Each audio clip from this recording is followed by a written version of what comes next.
Yo, what is good, y'all? It's your boy Grateful back here today with another video. And in today's video, we're going to be talking about the future of NBA 2K24 and just going into NBA 2K25. Like, we're just going to talk about it and I'll put in my views, and yeah, that's basically it. So, we're coming off basically the worst weekend of 2K content ever, basically. The event sucks. We thought it was going to be something cool.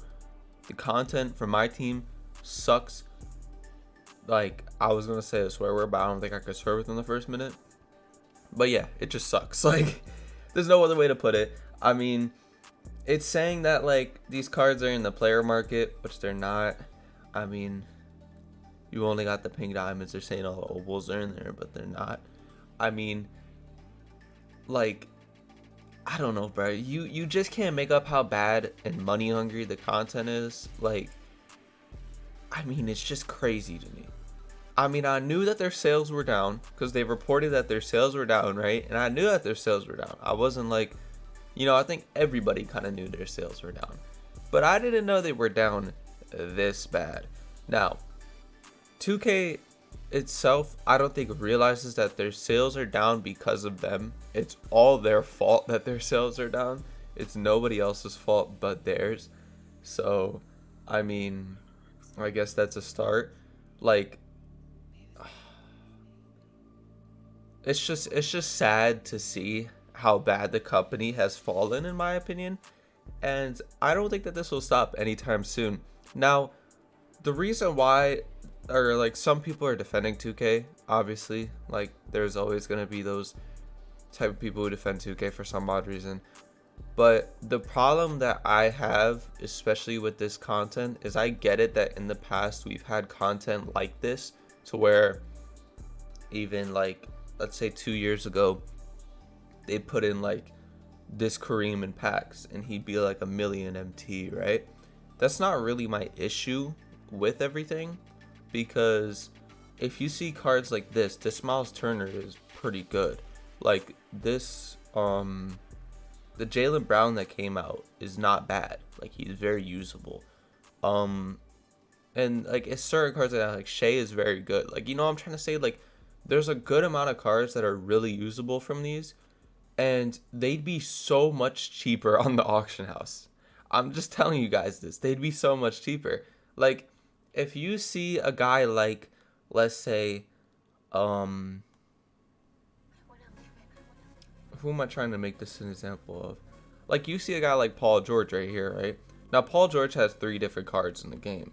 Now, this card has 19 Hall of Fames. His other pink diamond has, if I can find it, because it's all the way down here, because they did this and they hit all the old cards. So if you look at his other card also has 18 Hoffs. So this other card is actually pretty good. Now, there's another problem with this too that I'm finding out right now, is that the all-star version of this Paul George, which are basically the same exact cards, is cheaper than the old Paul George that came out about maybe a month ago at this point. I think it was a month ago, because where is even the set at? No, it's right here. So it was like 3 weeks to a month ago. He's 200, or no, it's Kristaps. He's 262k. The new one is 180. Now, if we had an auction house, this card right here, if we got 3 versions of the same card, because even his diamond isn't too far off of this card, I'm just being honest. But if we got 3 different versions, I'm telling you guys right now, this card would be pretty cheap. It's just how it is. Especially if there wasn't MT buying, that card would be very cheap. But even like if you go to season 2, right here in the Freaky set, you look at this Paul George, his animations and everything are the exact same, and he'd be like 5k on the market, and he's still really good. So that's the thing. If you wanted to go buy this card right now, he's probably still, a lot. I mean, I can see with like Brandon Ingram, 49k is way too much for Brandon Ingram because he sucks. So it's like the pricing of a lot of these cards is stupid. Because, like, if you see a guy like this, like, that's not worth 22k. That's not worth 22k.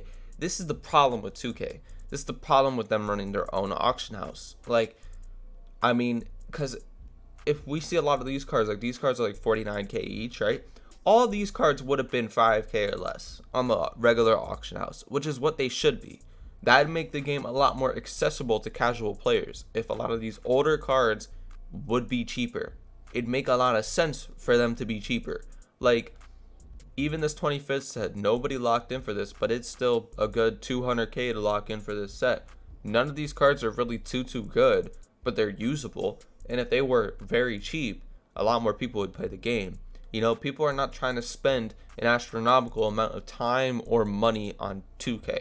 Like, I'm just saying it. Like, there is a low demographic that will. I used to be part of that low demographic. Now I'm on FIFA, really, to be honest with y'all. I don't really spend too much crazy time grinding 2k anymore.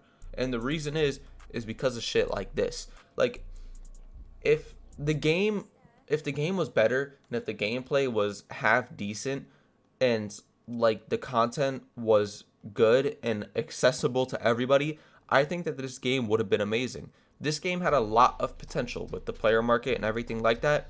And my thoughts at the beginning of the game, especially after we got stuff like Pyramid of Power in the beginning of the game, which I know D Wade is pretty like buns now, like he's not that good. He was literally the best point guard in the game when he came out. By far the best point guard. He was my favorite card in the game, like for a while. I used him for a while. I used him till probably mid-November. Now, that came out at the end of season 1, which is crazy. And at that time, my thought is I know that there was a lot of these lock-ins, like the KD lock-in and all that type of stuff, which I think I locked in for Kawhi back then. But there was like the KD lock-in and all this type of stuff where we were like, yeah, cool, whatever. But I was thinking in my mind that we were going to get a lot of free and accessible content because there's no player market. 2K are never gonna stop selling packs. People will buy packs. So why the hell haven't we gotten stuff for free? We haven't gotten anything for free since Inferno, and Inferno was nearly a month ago. This season started off really strong, but it ended really bad. Like, this season at the beginning was a 7 out of 10. Now it's a 2 out of 10. Every single season, season 1 for me, I'm talking about in general in the game right now, by the way, not just my team. Season 1 was a 1 out of 10. Season 2 was a 1 out of 10. Season 3 was a 1 out of 10. And Season 4 was a 2 or 3 out of 10. The reason is because there has been nothing to do every single season, and it seems like they are not putting any effort into this game at all, and it is just a full money grab. Simple as that.